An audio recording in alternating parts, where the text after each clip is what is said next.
what time it is. Marvin Devine, Huber, Axel,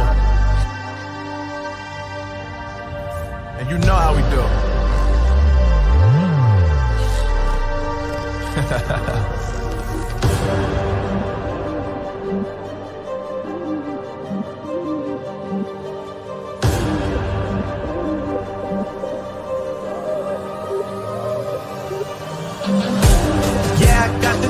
Yeah, I got the juice. Whip game cool, make them look like cool. Always play it cool, that's the biggest rule. Forget what they doing, keep on doing.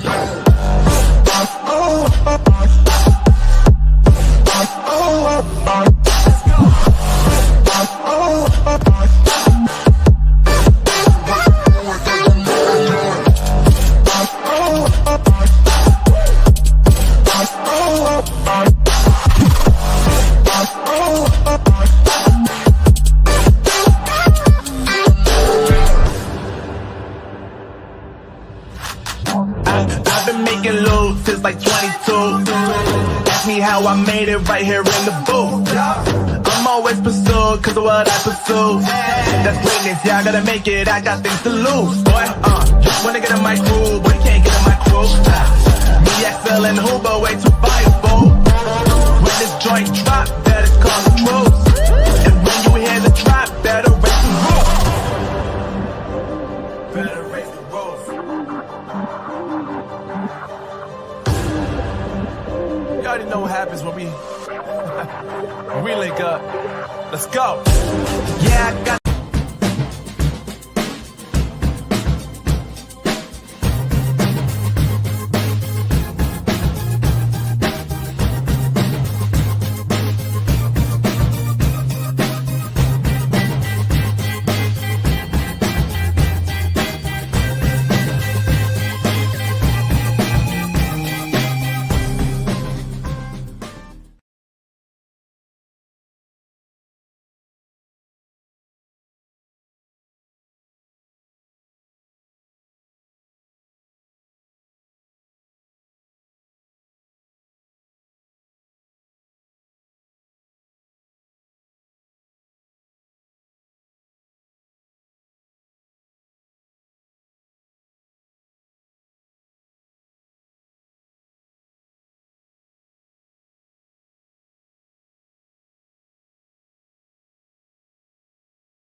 Brother Oh, your Moses, mic. Tabitha, Yes. welcome. How are you doing? Very fine. I'm good. I'm fine. Thank you. It's good to see both of you. Brother Moses, how you been? It's been good. Mm-hmm. And It's you been been good. doing well, Tabitha? Yeah, I've been well. I had traveled. I've just come back home. I had traveled. I was not even able to see Moses. I got busy, but I was Mm-hmm. near where he stays. Yeah. You was where?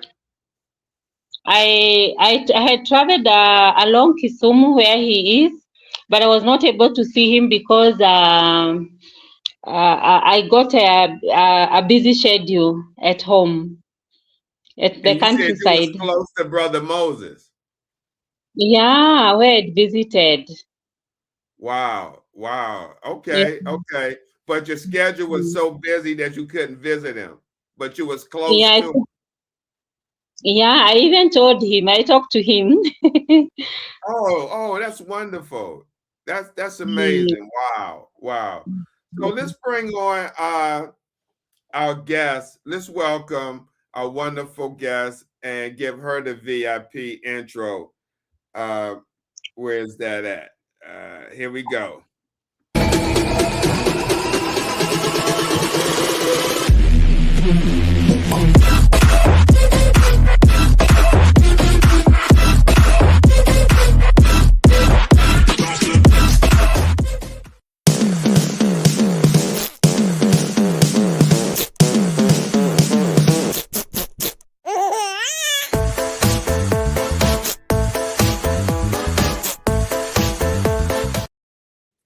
Trizah, welcome to the show.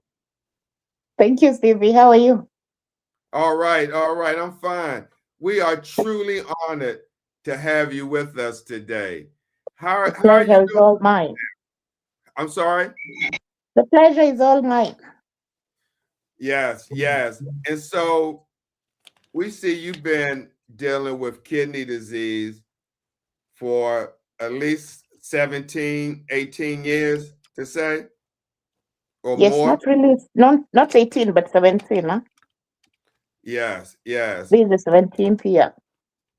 Okay. Now let me ask you, Trizah, looking back to your diagnosis in 2009, what was the first sign that something was wrong and led you to seek medical help?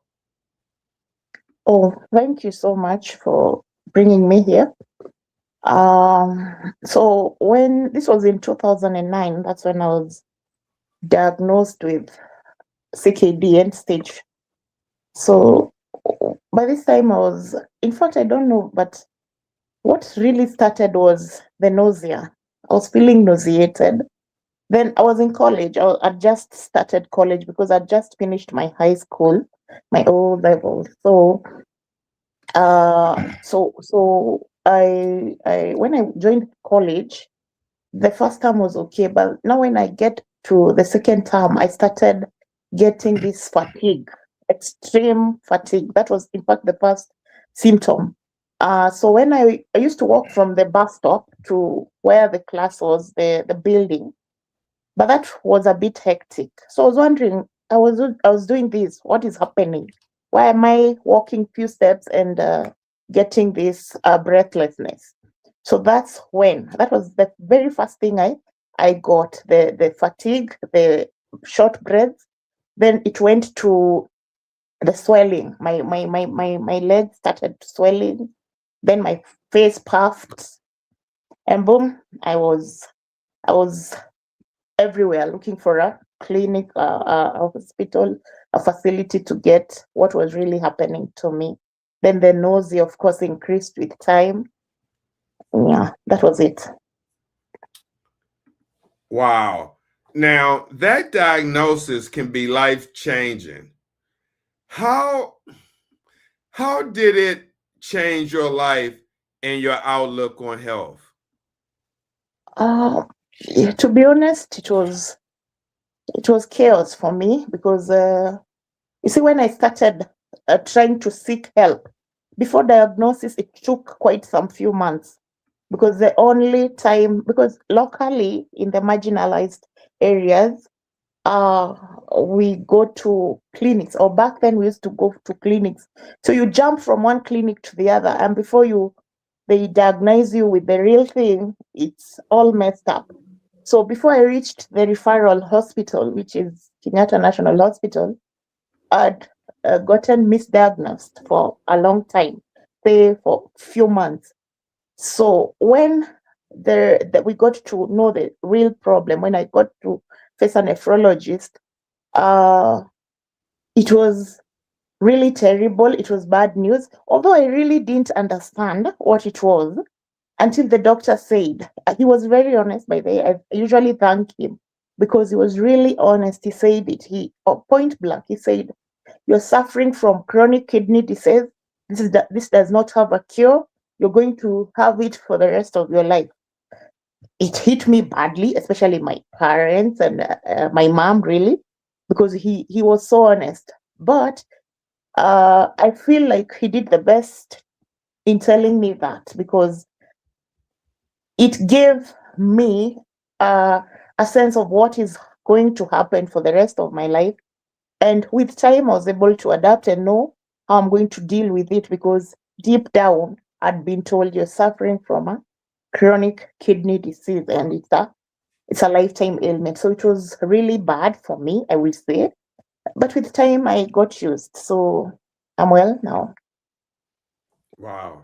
Okay. Brother Wow. Moses. Yes, good evening, Trizah. Good evening, Moses. Please be louder. Yeah, it's a pleasure having you. So we don't take it for granted. Thank you. Yeah. Thank you. Yeah. You've lived with CKD for 17 years. Yes. What has been the hardest part of this journey? With this disease has so many challenges, but the hardest for me was really accepting that I have this disease, because it took time. As we all know, there are stages you undergo. Tabitha may remind me. There are stages that you undergo when you're told you're diagnosed with this disease. So the hardest part was that accepting that I have kidney failure, I have kidney disease, and the fact that it's not going to be over until I'm not there myself. That really was hectic for me at first.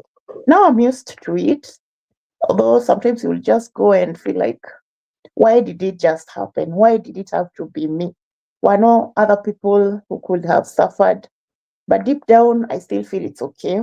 So that was the hardest thing. Another thing that I really feel has harassed me is the fact that the disease is a very expensive disease. So dealing with it financially has been hectic, because, to be honest, everyone may run away from you because every other time you needed funds, and even as a family, you can get drained.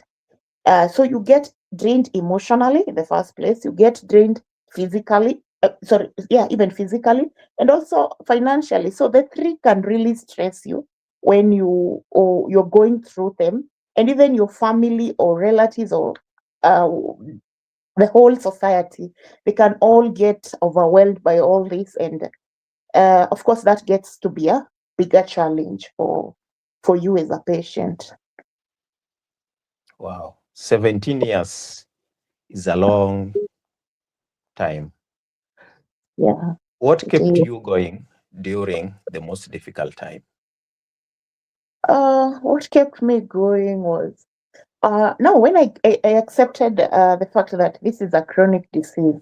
I think that was the best thing I ever did to myself, the greatest justice I did to myself, because with this, I was able now to know how I'll face it. I was able to know how I'll walk about it, walk with it, walk in it. And uh, uh,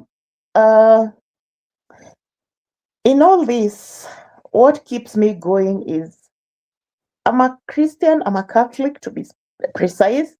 The fact that the society took it and helped me with it, and the fact that especially the church, my church has really helped me in this journey So this has kept me going. One other thing that kept me going is my family, especially my mom and my dad. My mom is no more anymore. It has been passed since 2013. But that the fact that they really tried to push me, beside being told that it's a chronic disease, they pressed that I can make it, I can do it. So I really have never wanted to disappoint them. So that is what has kept me going. And the fact that I know that sometimes I feel like as a warrior, the reason why God gave you this challenge in life, there's a purpose. So someone once told me, a priest friend of mine once told me, there must be something God tries to tell you. So with this, you have to find the purpose in your life. And that has kept me going. What is my purpose? What is my purpose with this journey? At one point, something I got revealed that maybe it is to help as I've said, in the marginalized areas, it is really terrible having such a disease. So because even the people themselves, the society does not understand. So what this has pushed me as a purpose to try and help the society, to try and help everyone around, so that I can get it all. I can help someone, inspire someone through my life. I think that's how I feel. Wow. Thank you so much. You're welcome. Tabitha? Thank you so much.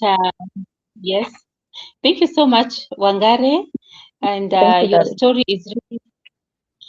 Thank you so much, Wangare. Your story is very inspiring. Over 10 years on dialysis. Share that experience, the impact it had on you emotionally, physically, mentally, or maybe even spiritually. You can share with us. Thank you, Tabi. I hope you're well. Yeah. Now, in the whole basis you've said, on all those lines you've said, spiritually, physically, it has been touched, even emotionally. I'll start with the the physical part.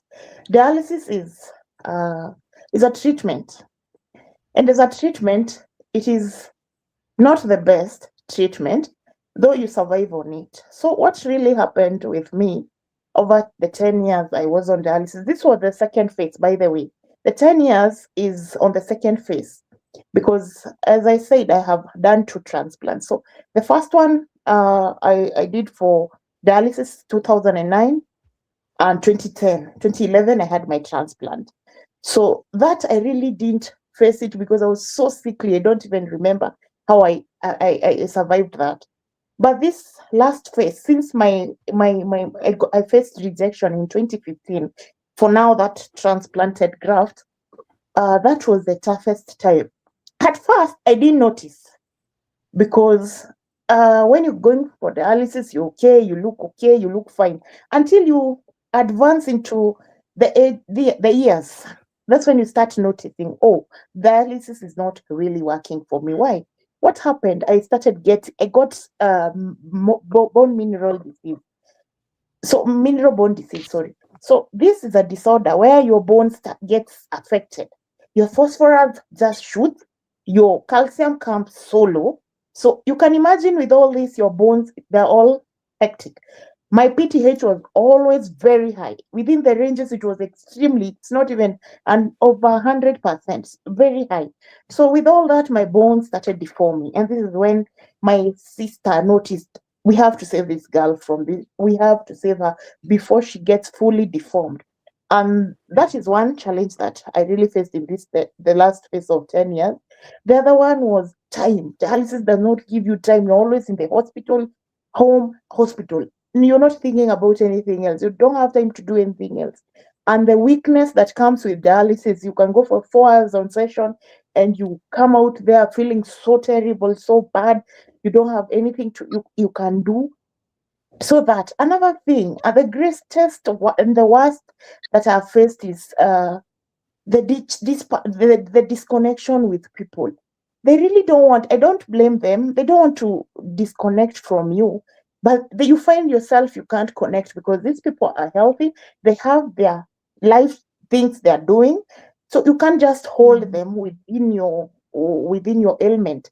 So you find the detachment to your friends, some of your family members, they just detach. Not really, I don't blame them at all, but I'm sure it is because of the condition. They're not even able to. And then they feel like you've been sick for so long.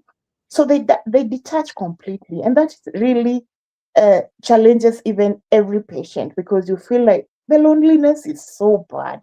You can imagine, I remember in 2024, 2025, I would just come to this bedroom of mine and just cry.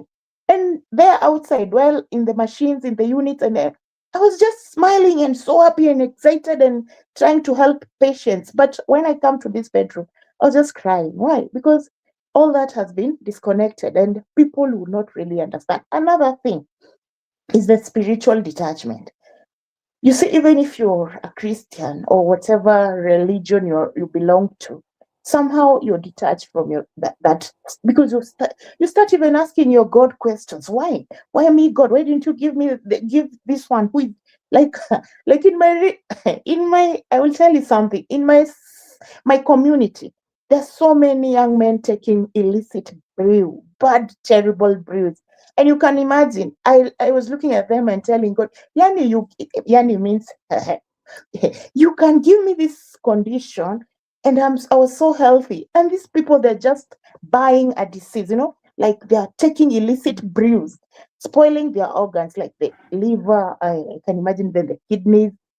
And you gave me this condition when I was so okay. I was going to campus. You just gave me this one and stopped my life. While these people, they're just here wasting money and wasting their organs and wasting their body, buying an expensive disease. Why? So that one really even, you feel like even giving up on this God, you know? So that's everywhere it is. You will feel like in all those aspects, you will get affected in all those areas, Tabi. Thank you so much, Wangare, for sharing such a very inspiring story. I'm sure somebody somewhere is drawing strength from your story. You've answered part of the questions that I would have asked about the challenges and if you've ever felt like giving up, but I know God has really been giving you strength. So maybe to ask you, what gave you strength at that moment when you are very low? What gave me strength? To be honest, what gave me strength is the fact that I was waking up. I was sleeping and hoping to die. Then I wake up. I asked, why did you wake me up? Then I said, like, there's a purpose. That statement, there is a purpose. So that has pushed me on. Even now, because even now after transplant, you still feel something coming up. You want to give up. But the fact that I've woken up, it means that there is something I need to do with myself, whether in this family of mine, whether with my friends, whether socially, everywhere within the community. There is something I'm needed to do, and that is why God woke me up. That's the thing that now gives me the courage to live every day.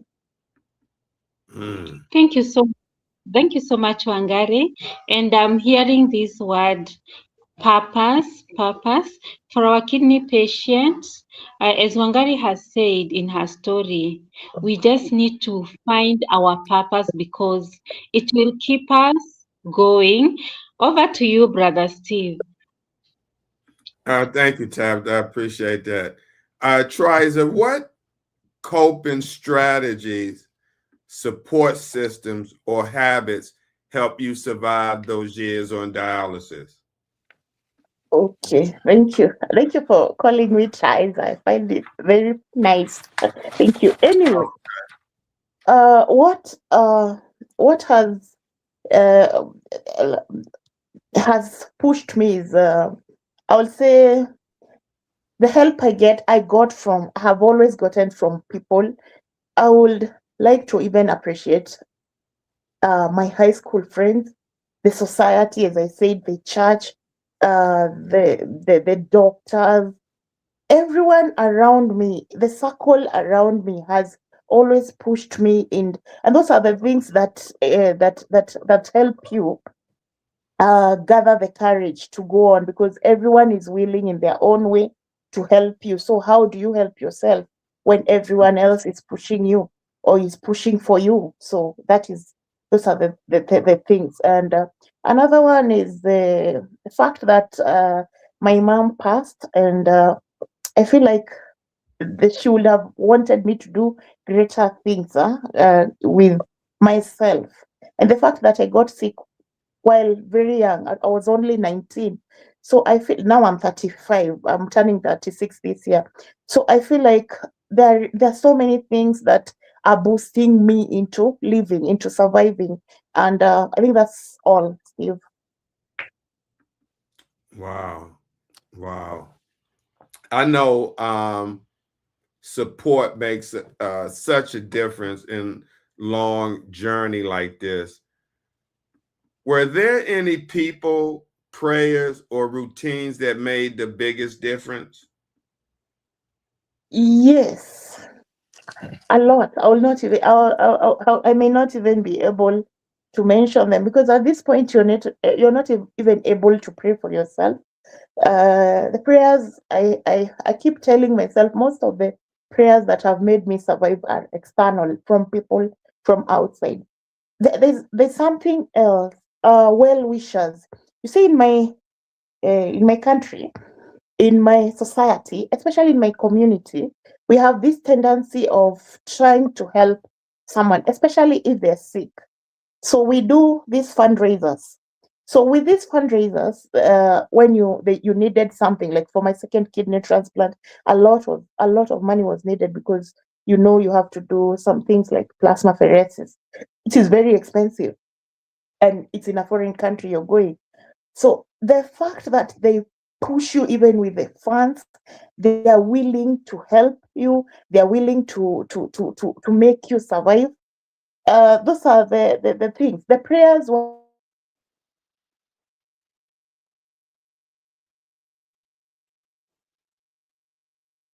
people are willing to come. So when even they see you, even when they don't know you, a friend tells a friend, a friend tells a friend, and a friend tells, and the cycle goes on like that. And you will even find as little as 10 shillings. I don't know how much that is in dollars.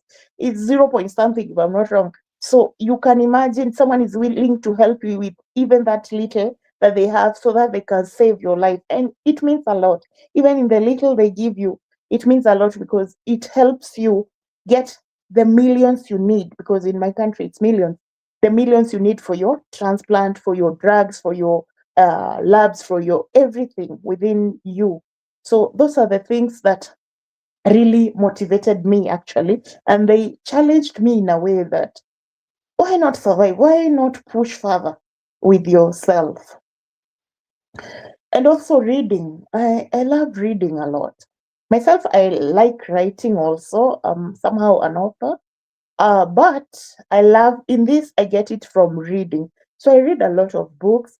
I read a lot of things that are inspiring, of stories of people who are inspiring. I listen to good music that is giving you hope, and it's pushing you in its message. That's and also I also listen to people. Sometimes people think I talk too much, but I also listen to people. And as I keep saying, even if you're sick for one day and another one is sick for 17, like Trizah, we all have our own path. They have an experience you may not have had in those 17 years. And that is all that pushes me on, Stevie.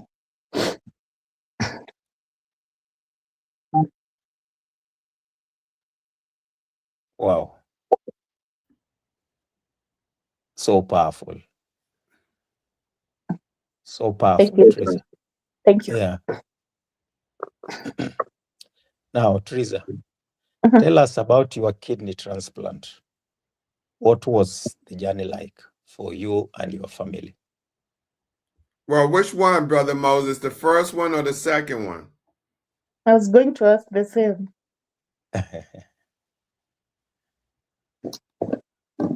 The first one and the second.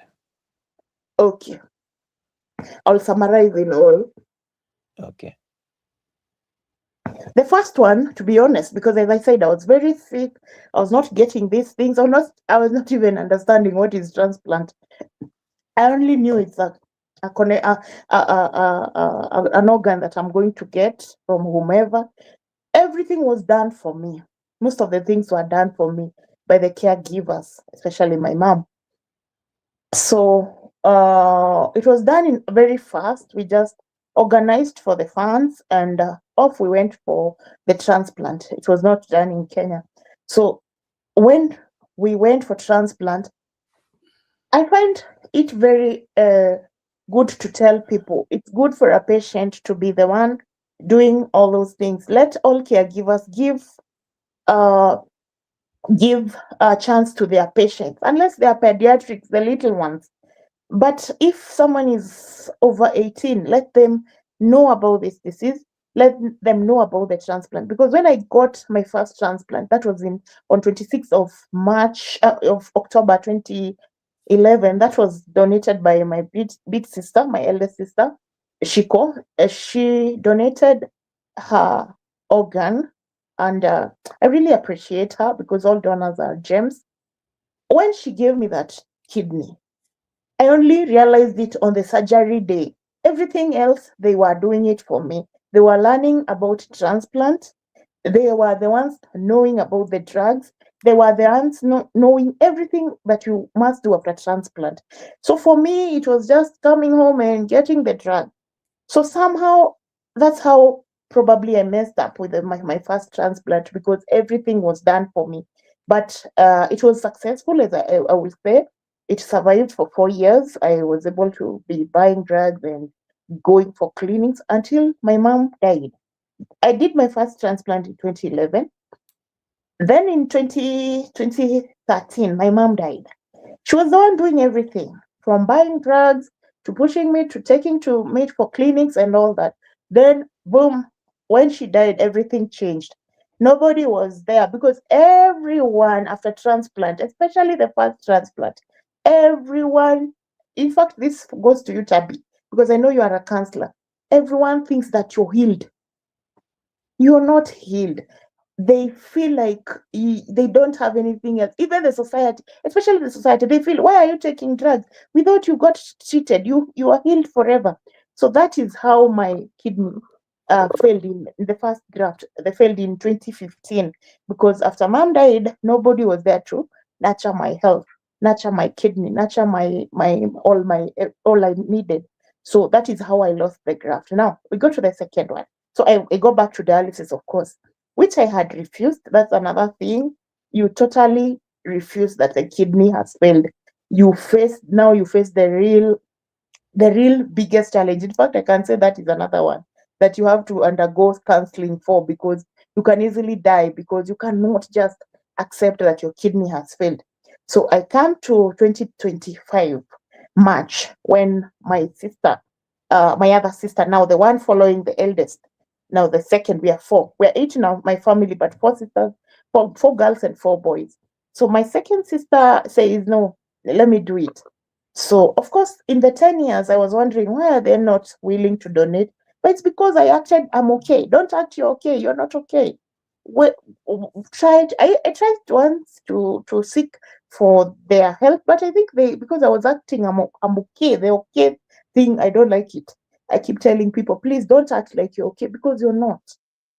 Let them come, let them hear you, let them know that you need you need that transplant. You need it. You're not okay just because you're going for dialysis.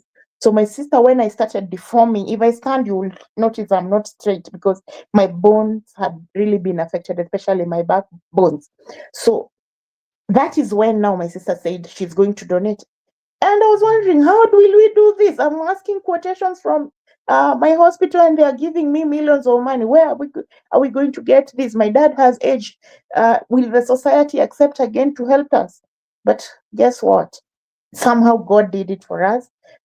We did a fundraiser, we pushed on. My friends are the ones who pushed me into starting a fundraiser, and we were able to do it. So now into the surgery itself, which was done in 2025, March 13th.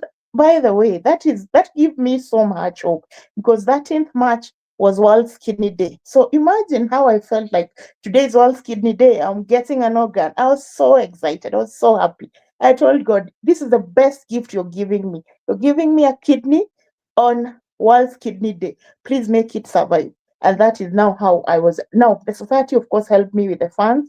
And that is how I was able now to do my second transplant. Now it is 1 year and 1 year and 4 months now, and some days. Wow. Trizah, your words are so powerful.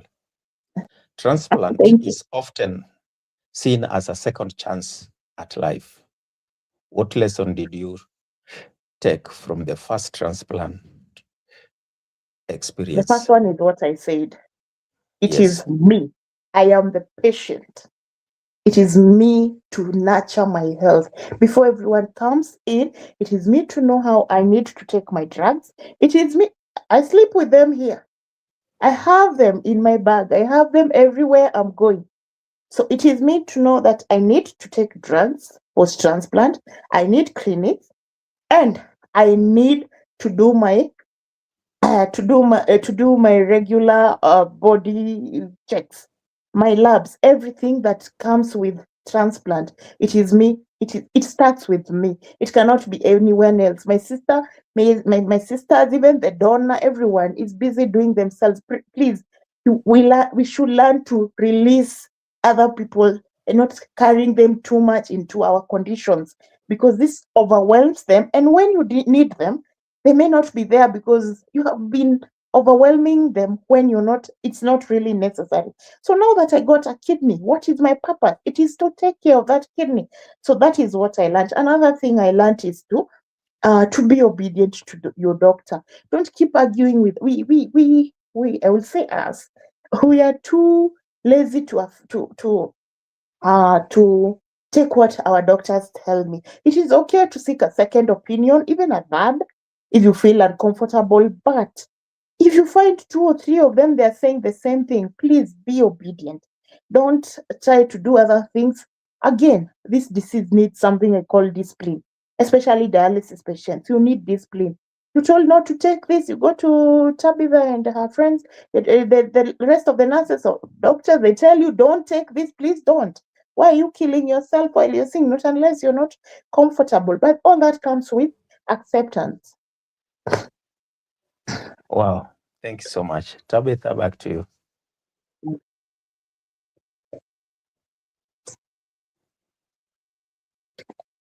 Check on your mic. Check on your mic. Okay. Back to you, Tabitha. Thank you so much, Wangare. Your story is really, really interesting and quite very good. And you've reminded the healthcare worker that they need to involve patient in their care. As much as someone could even be a child or even a young adult, you need to involve them as you are planning.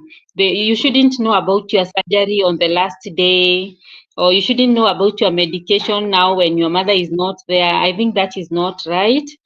Sure. And the healthcare worker need to take a note on this, because we need a higher survival rate for our graft, our transplanted kidney. Thank you so much for sharing that.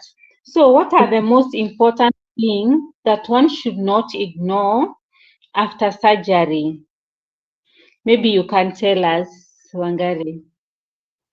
I will say any kind of change with how you started with your transplant, be it stomachache, be it diarrhea, be it crazy headaches, just make sure you're being checked, because it could be it's sending a message that you're not okay.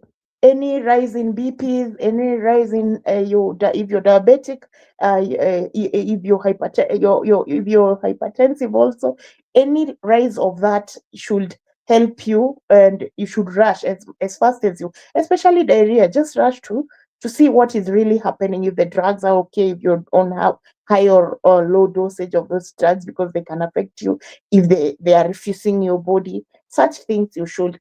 Another thing you should look into is your dosage.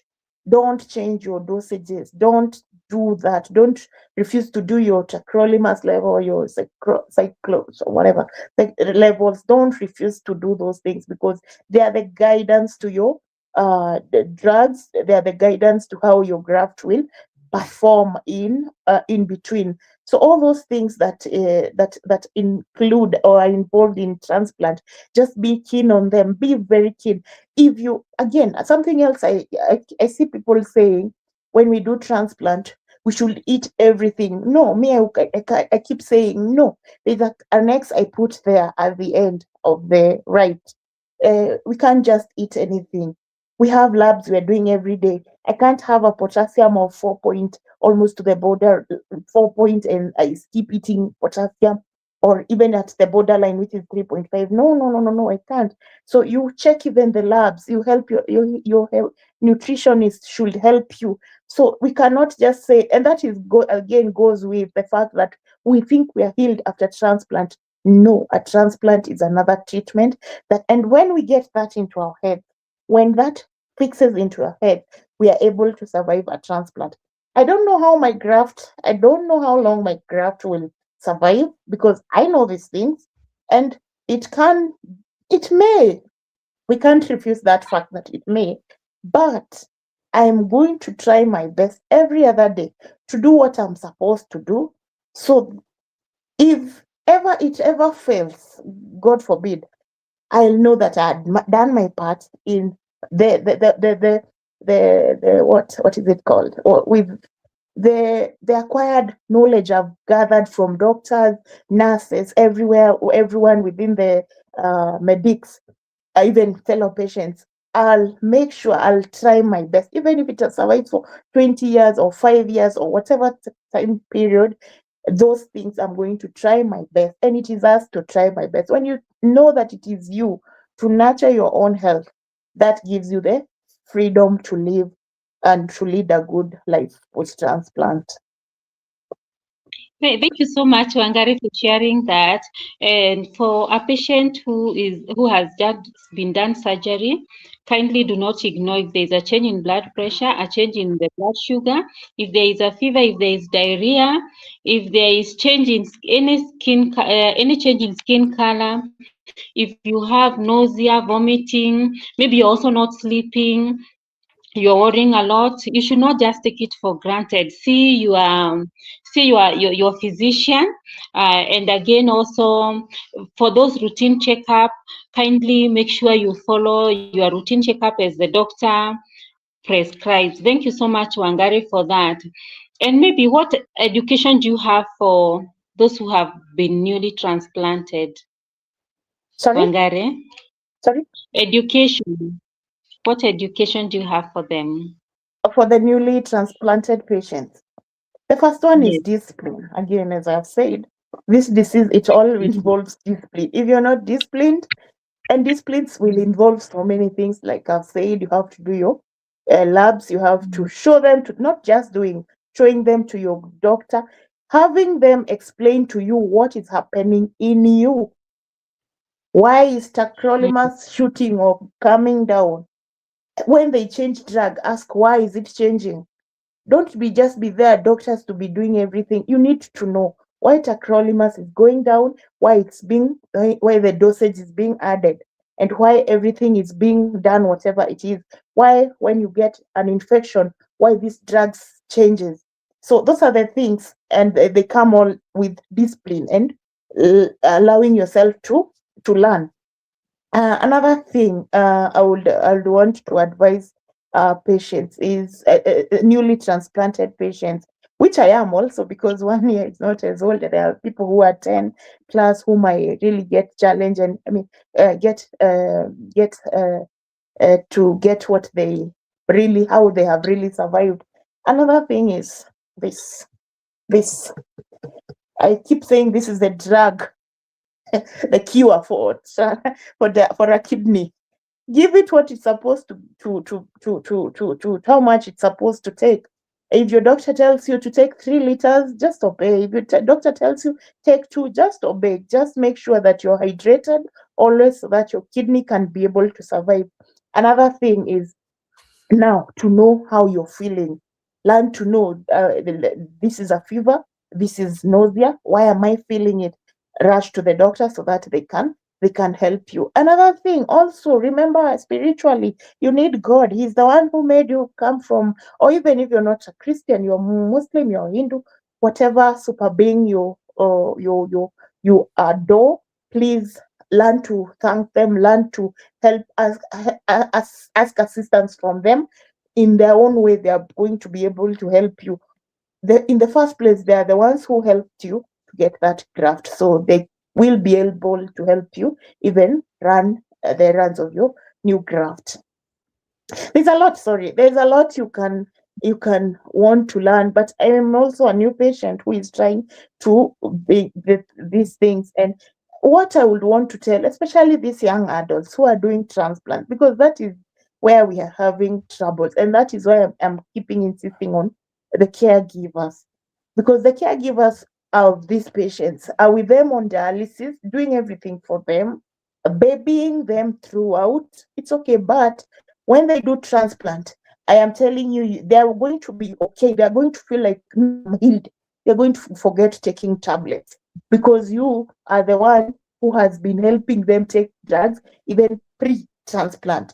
So no, allow them to know that even right now, while they're on dialysis, let them know what these drugs are taking. Let them be taking them themselves and help them in these forums we do for learning all these things, so that they will be able to know through others' experiences.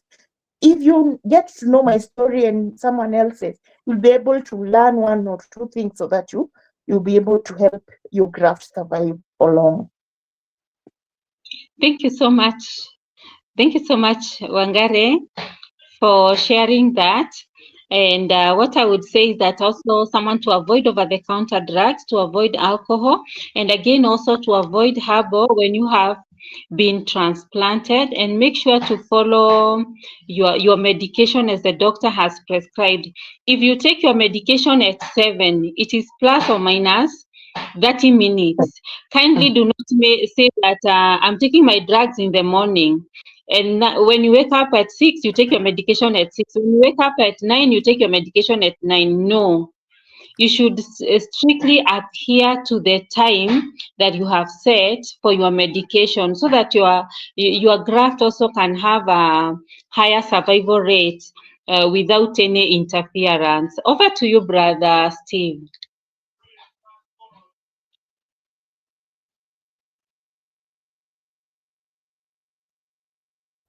Thank you, Tabitha. I appreciate that. Brother Moses and Trizah, help me understand the culture. So is your first name Wangare or is it Trizah? My first name is Trizah. Trizah is a short name. So my full name is Trizah Wangare Warungi. Okay. Okay. So is it okay if I call you Trizah? Yeah, you can. Please go ahead. Okay. All right. Thank you. I appreciate that. And that water bottle, did you get that from the TikTok shop? I got one something similar to that. The water bottle that you put up. Did you get yours from the TikTok shop? No, I have two actually. They resemble. Actually, I have like one. I have the purple one also. I have exactly like that one. I left it somewhere yesterday. You must have copied me. Okay. So let me ask you. You are now 1 year and 4 months into your second transplant. Yes. How has life changed for you this time around? Wow. The greatest I will say is the physical pain disappeared. Immediately after transplant, I was in so much pain, especially because of my back and the extremes of the parathyroid hormone oversecretion. So it had really affected my bones. So the bone pain disappeared. I am so grateful that transplant really changed my life. That is something it can never go unnoticed, because right now I'm able to walk. By then I was not able to walk. It had reached a point I was using a walking stick. Then I started using a walker. Then I started using a wheelchair. So it was deteriorating every day. But now it is going vice versa of how it was going. The graph now is going up, not down again. So that is one change that I can say it's a very big positive change. That's one. Number two is the fact that I can pee. Do you know how much I was happy? For 10 years, I had not seen pee. My urine, I had not seen it for since 2015. My graft, when it failed in February, my urine disappeared by within 3 months.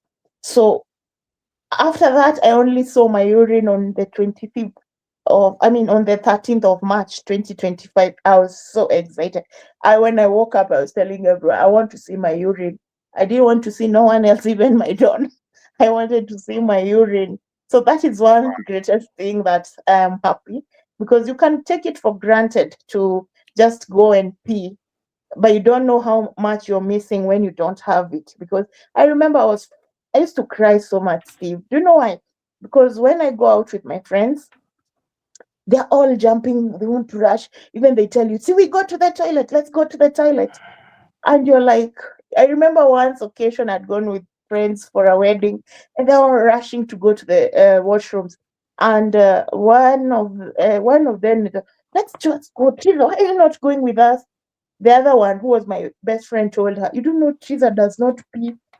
And like that day, I really felt bad, not because she didn't know, but because I like, Lord, I want to be like them. I want to be running also. And that has really changed my life since then. I'm so happy and grateful that I can be able to pee again.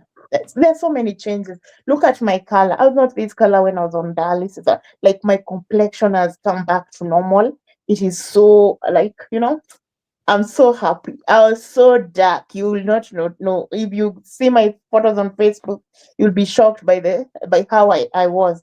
But after transplant, this is the change that I'm getting. I'm getting myself back normal. My body has come back to normal in a good way. My weight is added a bit, of course, because of the now I'm able to eat well.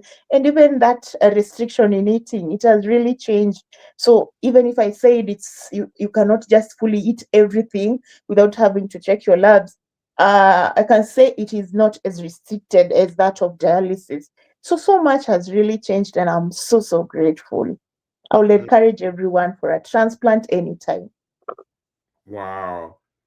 It's so encouraging to hear that you are doing well. Thank you. What are you enjoying most about life after transplant right now? No. What I'm enjoying most is the level at which my advocacy has come. Now, that is the purpose. As I talked earlier, initially, when I started this, with now post transplant, my body is okay. So I'm able to do this advocacy bits with fellow patients, fellow advocates. So that is really encouraging me and proving that I'm really back to myself to do something for other patients. I'm trying my best to help them in a way I can with my little know-how in renal disease as a lived experience. Not sometimes I tell my doctor, "Do you know I'm a doctor more than you, because I'm the one who is feeling what you did as a theory. I'm the one who is feeling that pain. I'm the one who can tell you why my urea was high and all that." So what I'm saying is uh, that has really motivated me. The fact that I'm focused now on advocacy. Okay. All right. Brother Well, Moses. Trizah, Yes, Master. your words keeps keeps me going to some extent. Do you see They're this? so powerful. It's telling me They're so it's time for my tacrolimus. Tabitha, you said plus 30 or minus 30. Minus 30. So watch minus or plus. Now, what has been the biggest adjustment in managing life after transplant? Especially with the medication. Yes, especially with the medication and follow-up clinics. The biggest challenge, of course, is the drugs. Right now, I'm happy. It's not like the first transplant where we needed to buy all the drugs because our national health insurance was not allow me to take these tablets, even if it says no worries. Yeah. Even if it stays for all those minutes, I will not wait. I know what I underwent through when go ahead, please. When my graft was not working. But this now, as I was saying, the SHA, it is time for tacrolimus. So I'm on 2.5 mgs. That's my dose. I'm not sure you're able to see them. I want to show people because these are the things people should understand. So I'm on 2.5. And I take it at 9. Okay. Just allow me to have it 1 minute. No worries. Just take. Yeah. No worries. You don't want me to get back to it. When I remember I was not feeling. Yeah. Wow. That's very nice. Thank you. I said discipline. Discipline. Ashok cannot let me not take my tablets. Discipline. So ask me your question again. Okay. Trizah, what has been the biggest adjustment in managing life after transplant, especially with medication and follow-up care? The biggest adjustment is this fact that you have to take them on time. You see, now you have, if my phone goes off and I forget, I'll feel so bad. So it's not like the dialysis. When you're on dialysis, you misbehave a bit. You can feel like you don't want to take and you miss, or you lack funds but this one you can't just risk. That is the first one. The second one, the adjustment that you have to get these drugs. I was saying, our insurance, national insurance was not covering these drugs, but right now they're available at our national referral hospital, so you can easily get them. At times it's becoming a challenge because of course, the government, but somehow we're able to get. I cannot go saying we are not able to get drugs, but that is something we are also pushing for the betterment of it, not just being there and sometimes missing them. We cannot have the fact that we are missing them. We have to have them. So those are the adjustments, especially for taking the drug. That is the biggest, because as you have said, you've heard, it is on time and regularly. You have to, and I tell patients, post-transplant patients, you cannot hide from this. Your graft will report you someday. You cannot say, I took drugs yesterday and you did not take. Because your graft someday will report you. That's it. The discipline has to be discipline, more discipline. More than discipliner. More than discipline. It will tell the doctor someday.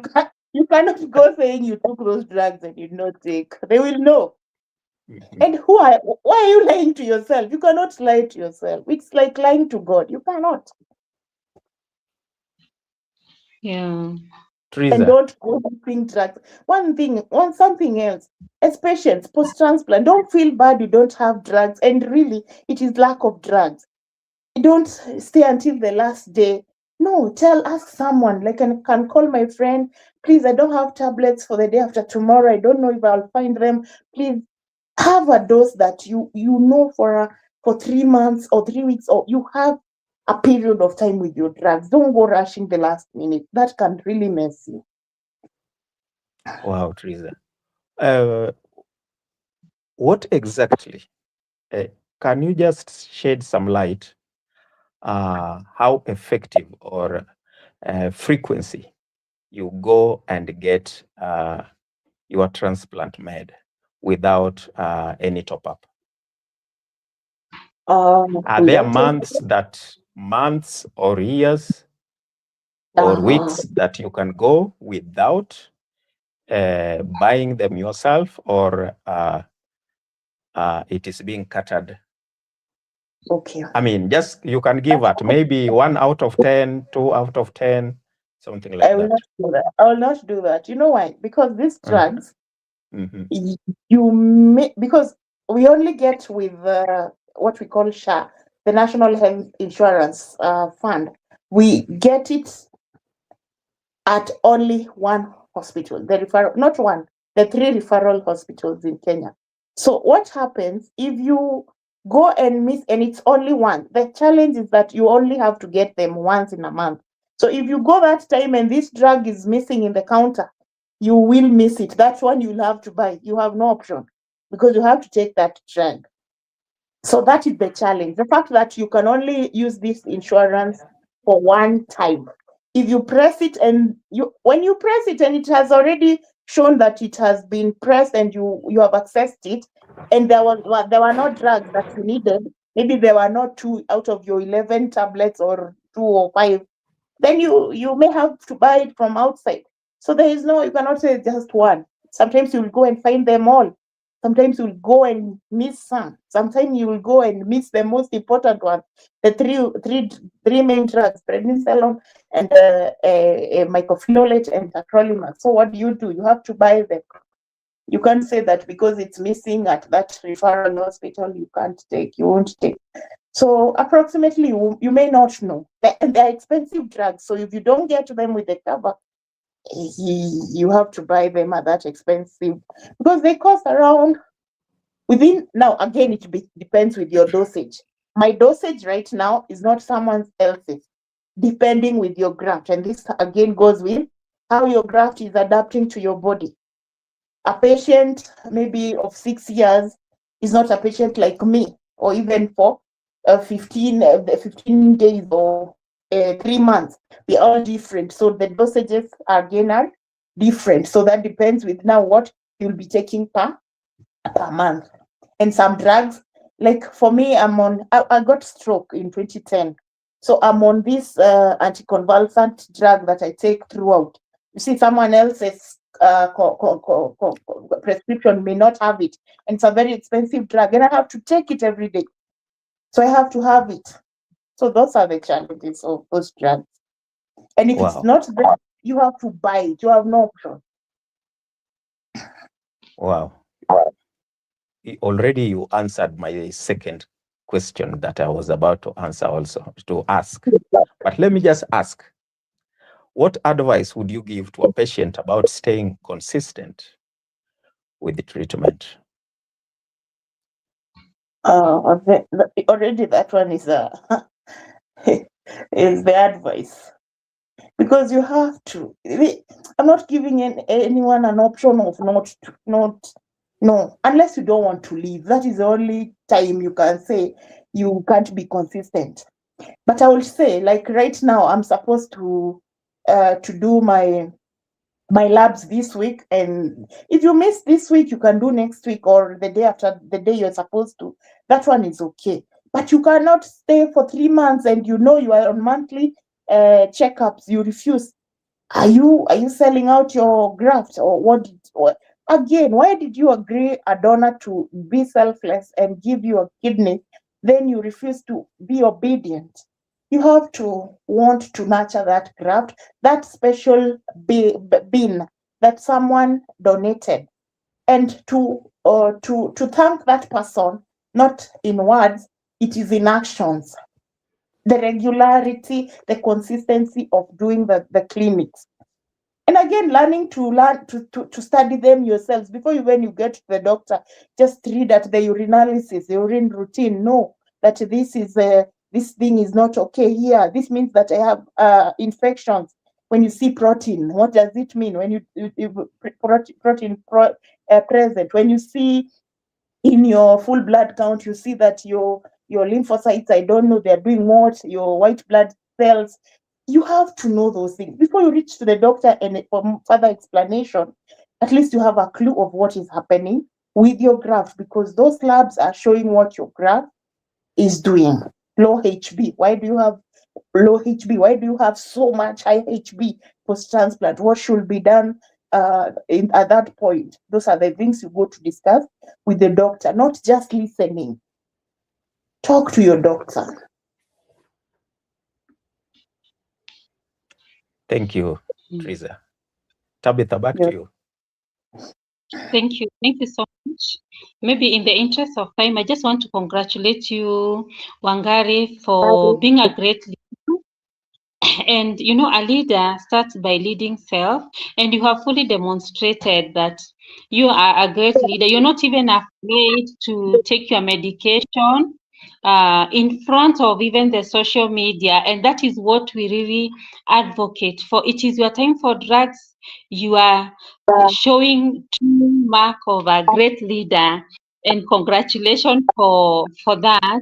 Maybe if you could encourage one person who feels like giving up, what would you say to them? If you could encourage someone. Okay, thank you, Tabitha. Let me take this time to thank everyone, and especially if they're listening to me, dialysis patients. The best thing to do is transplant, especially if you're young in dialysis. Think of a transplant. Don't fear transplant because you have not been into it. You've seen people in it or had people in it, and your journey is not going to be like those ones. I have had people saying, so and so died because of transplant. No. You're not going to die. Your journey is going to be different from them. So I would want to encourage them, please do transplant. Pre-transplant, earlier transplant, even if you get CKD before at stage 4 and they tell you do a preemptive, just do it, because you may not feel the pain we felt for 10 years, for the desperation, the time wasted at on dialysis. So just consider transplant. Another thing, please be obedient. This is something be disciplined with everything, especially the dialysis patients, and even us post-transplant. Just be disciplined. Remember, it's your drugs. Remember, it's your life. It's no one else's life. It's not the doctors, it's not your nurses, it's not your family members, it's not your parents. It's your life. So to help yourself, make sure you're disciplined in everything you're doing. The other thing is togetherness. Come together. Come socially. Talk about it. Don't be shy. I cannot feel shy because of checking drugs. No. I even work with my fistula. See my fistula. It's so big. I love it very much because this thing saved my life for 10 years. So don't be shy. Then always remember you're a patient. There's nothing to hide. Some people will tell me to wear covering clothes. Why? I want people to ask me what is this, and I teach them with that. So because I want someone to know, because at 19 I didn't know what CKD was. I just knew people are getting kidney failure. I didn't know how it was going for them. So I want someone to learn through me. And this is what I'm trying to do in my advocacy. So that's something else I would want to tell people. Don't be shy about the disease. You got it. Don't blame anyone. Work with it. And you're going to survive. Work with other patients. Work with everyone. As together, we can do so much, especially here in Kenya. Thank you so much, Wangare, for sharing that. You said you are an author. Where can people get your book? I am on it. The first edition, I'm on it. I'm going to let you guys know. It's almost. I hope it's going to encourage people because it's written by me, not any other person. Me sitting down here with my laptop and writing it every other day. Someday maybe I'll be able to share. I just said I'm an author because deep down that's what I do. look forward to actually reading your book and even your story. And I'm sure this story you have shared here is going to be a great encouragement to so many people. Thank you so much for coming to our show. I would like to hand it over to Brother Steve. Thank you, Tabitha. It was a question was missed, but I follow up on it. Trizah, from a medical and nursing perspective, what are the most things transplant patients should never ignore after surgery? After surgery? Mm-hmm. Please, never ignore. You asked for what should people never miss? So I said, what are the most important things transplant patients should never ignore after surgery? Oh, as Tabitha had also mentioned, we shouldn't ignore things that are unusual happening to you, even a cold, a fever, anything that is extraordinary in your body. Remember, you're already on an immunosuppressant, suppressive drugs. So anything that is coming to you, you should not ignore. You should not ignore that you need to do labs, because that's a great ignorance. Why would you ignore going for labs because you have other things you're doing? Don't ignore. Another thing is the advice you're getting from your medics, from your, especially your nephrologist who is following up on you, your transplant team. Don't ignore anything that they're telling you. If they're telling you to reduce your weight, reduce your weight. If they're telling you to take this for blood pressures, don't, as Tabitha said, don't do over-the-counter drugs. Don't feel like you have headaches and rush without even asking the doctor what you should take. So don't do all those things that are unusual. Like even locally, we have so much, so much herbs. People are taking very awkward herbs. You don't even know what makes them. Don't take. I told myself I will never take unboiled water, whether it is from where or where. I don't take unboiled water, and I like boiling it mostly myself, because there's so much you can get from untreated water. So, or even you don't know where that water came from, and you have to avoid anything, any bacterial infection, so that you can prevent your graft, because I know that can really affect many patients. So let it not go ignored by anyone, especially, and the advice you get from your doctor. That is the most important. Okay. Now let me ask you, how has kidney disease affected your mental, emotional, and spiritual health over the years? Mentally, it had not been good, especially the first days. You feel so drained. You feel like there is no hope. Why I said I used to sit on this bed of mine and cry is because I was in a very good high school. It's something that even if I think about it today, I would cry, because I was in a very good high school. I had so much hopes. Like the way you're going to pass exams, get to another level, go to campus, you have big dreams that just got cut by a kidney disease. I'm not saying that one cannot continue with their studies, but even there are things you have to look into. My parents could not afford paying my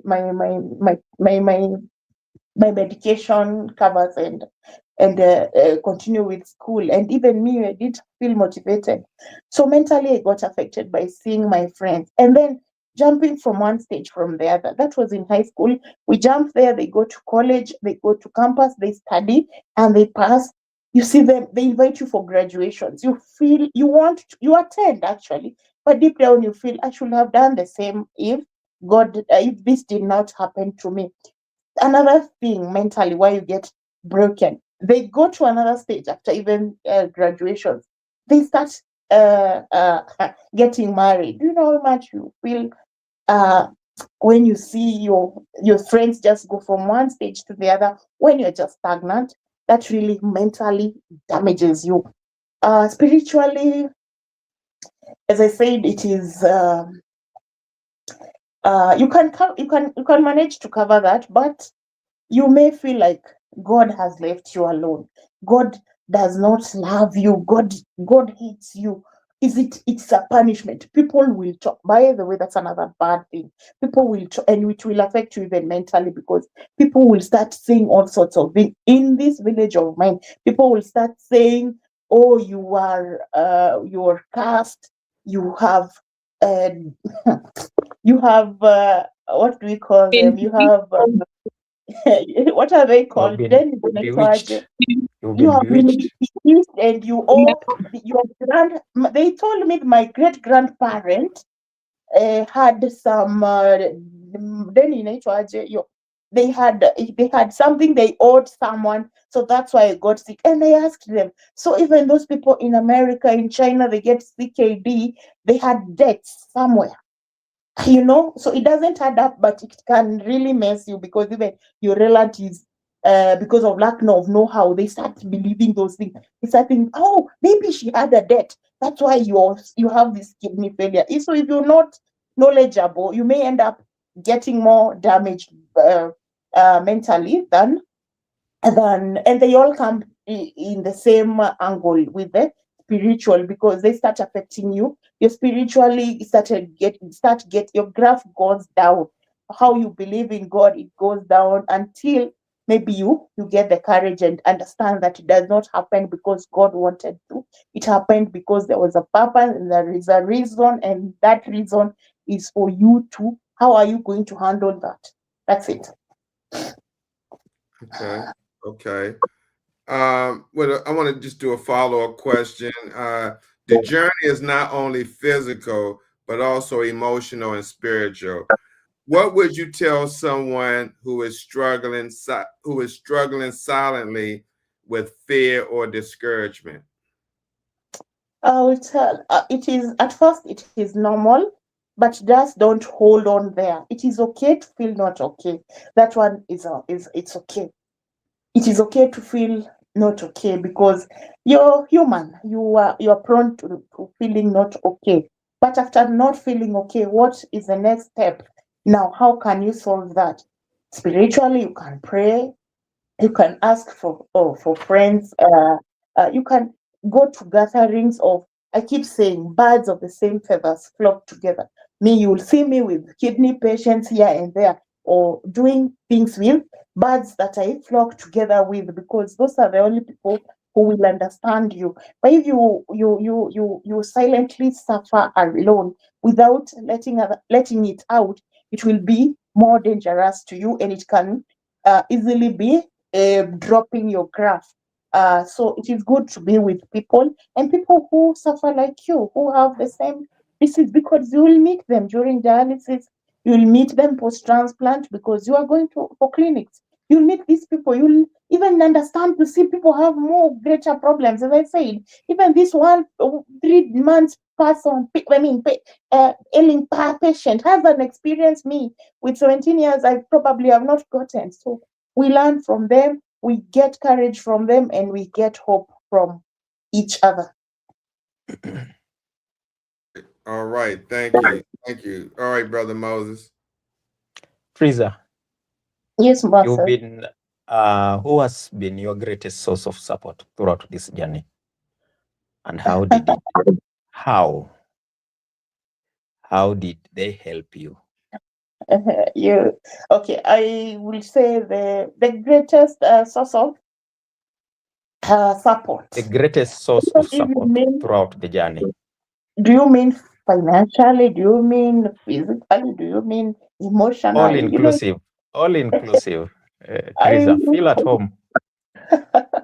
I will say, in all those angles, I have someone I can say that one really, that one really inspired me or supported me. Financially, I will not go saying names, but I will say the society has been but the greatest person is my dad. I've used most of my dad's properties because they had to sell properties to sustain my condition. But he still survived. He's now old. He actually, right now, I think he does not even really understand what I'm going through, whether I can afford these drugs but my sisters, they have come in through and they're helping him out with all this and helping me out. That is one. Emotionally, I would say I'm a Catholic, so most of the priests are my friends. I will not be shy to say that, and they have really helped me even in counseling. In it, actually, when I teach people, I even teach them, so they learn from my experience, but they also help me in counseling. Another sort of I can say someone else who inspires me is people who have been on this journey longer than me, especially transplant. Now I'm in transplant, so I'm concentrating on people who have survived for many years. What did you do? What did you do? How do I go through this so that I don't fail on my part? Because I say it is my part to look at myself, then my doctor, then the society, but it first has to start with me. So I want to know, how have they survived all these years? Another person is now there. My friends, they also have been of great support emotionally, like the priests, the religious people. They have also been of support in that angle. Wow. Trizah, behind many strong patient is a strong support system. What can families and caregivers do better support someone with CKD or transplant? For asking me that question, because I know it is never talked about. Because as I said, at some point I said families everyone can get overwhelmed with this disease. So what I will request all families who have, because if you're not affected, you're infected. If you don't have the CKD like me, my family is affected. So I'm infected, they are affected. What do I need from them? For me, I just needed love. I need love. At this point, I need love. In that dialysis sessions, I needed love. Because without that, you can really get frustrated. Love can bring you back. In fact, that is a big challenge to many patients. They already have a chronic disease, then the family disowns them, not really by saying, actions speak louder than words. People don't have time for you. They are busy looking for money. It's true, you need that money, but there is that love that a patient feels they need, and that is very important. And if it does not apply, you may feel that you're unwanted. Maybe you start blaming now the disease, you blame them, you become an enemy and then you have urea that helps you hating everyone. So the love can really help a patient. I will request the families affected and the caregivers to just, before they do everything else, love these people. And don't give up along the way. Help that patient to survive. Wow. Back to you, Tabitha.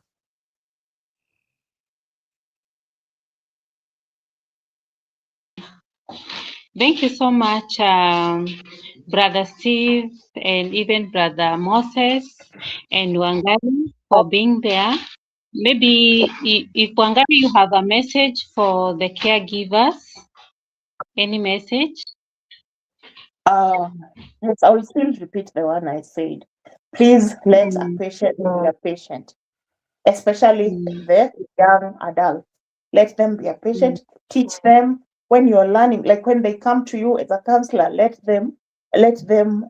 you, as you're teaching them, also teach the patient more than this. Let the caregiver also understand that the patient needs to learn this. Another thing, let the caregivers need to know that you have to. Let me first appreciate them for being there, because many run off, many run away because of the getting overwhelmed by the disease. But I would love to appreciate the fact that they are there and they're willing to help. Just understand us, understand the patients. We go through a lot and it's bursts out.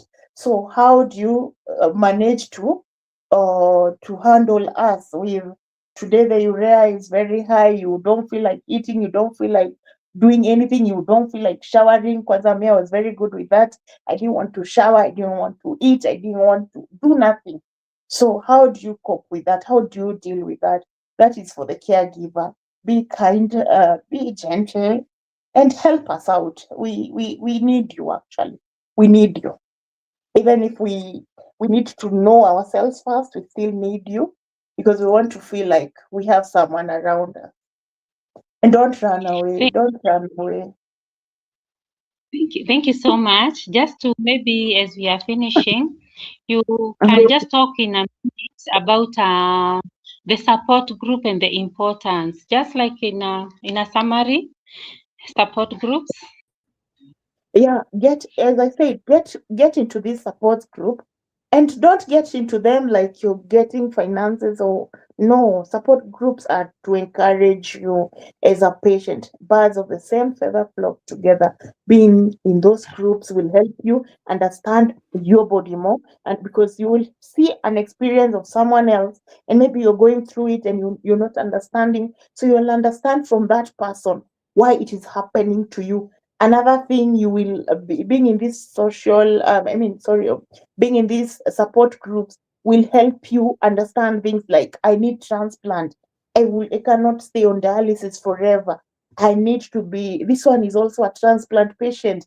If I get in trouble, I can seek for medications from there. It is for such things that you get into these groups, and that togetherness can take us a lot further than we are, because I can tell from the the support groups, mostly the big one that I'm in, I see people getting help. Even me, I get a lot of knowledge. I get to understand, oh, this is happening because of this. So even when I was feeling this, I was feeling it because of this. So with that, you're able to cope, and you feel that you're not alone. You will see that. So I was reading somewhere, maybe Steve can tell us, that in America, they're suffering so much, especially the Black Americans, from CKD.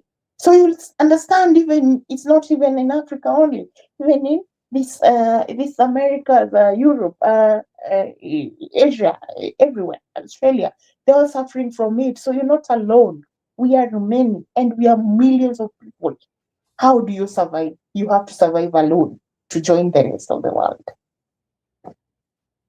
Thank you so much, Wangare. Thank you for sharing your story. It is so inspiring. I'm sure it's going to help somebody somewhere, and change the way they see themselves. I would like to hand it over back to Brother Steve. All right, thank you, Tabitha. Wow, Trizah, your story is amazing. And let me just say to our viewers, we thank you for sticking around, even though we went over 30 minutes. We thank you for sticking around and hearing this amazing story. We hope today's conversation has encouraged you, educated you, and reminded you that no one facing kidney disease is alone. Now, with that being said, Trizah, thank you so much for sharing your powerful story with us today. Your journey is a true testimony of strength, endurance, faith, and hope. And we pray that your story will encourage someone watching. I'm sorry, you got some feedback in there. Encourage someone watching today may be facing kidney disease, dialysis, transplant waiting, or recovery. you are a living reminder that there is life, hope, and purpose beyond diagnosis. Trizah, do you have any last words before we end the show? I would love to appreciate everyone. Thank you guys for what you're doing. I've been watching you guys. Thank you so much, Steve, and Moses and Tabi for the show. May God bless you. May it be of help to many patients and the people, everyone. We all need this know-how, because the greatest thing that we lack is know-how. But with know-how, we can get further, go far. And let me keep insisting to the dialysis patient, please look forward for a transplant. For the transplant patients, remember to do your labs, remember your drugs. These are the most important things that you need in your or post-transplant. You do that, the rest, leave it to God. He will do unto his wish. That's all I can say. Thank you so much. Wow. Thank you for that powerful statement. And on behalf of myself, Steve the Kidney Nurse, my co-host, Moses Kennedy, the Kidney Ambassador, and Renal Nurse Specialist, Tabitha Matekwa, thank you for joining us on Kidney Hub East Africa.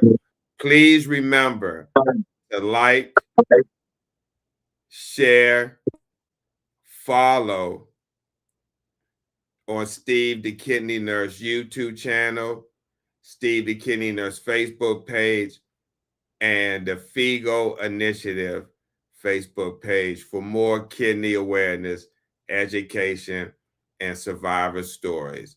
Until next time, stay encouraged, stay informed, and keep hope alive.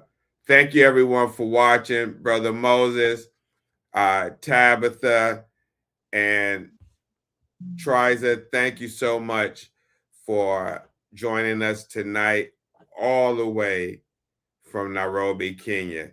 We see everyone next time. God bless and take care. Bye. Bye-bye.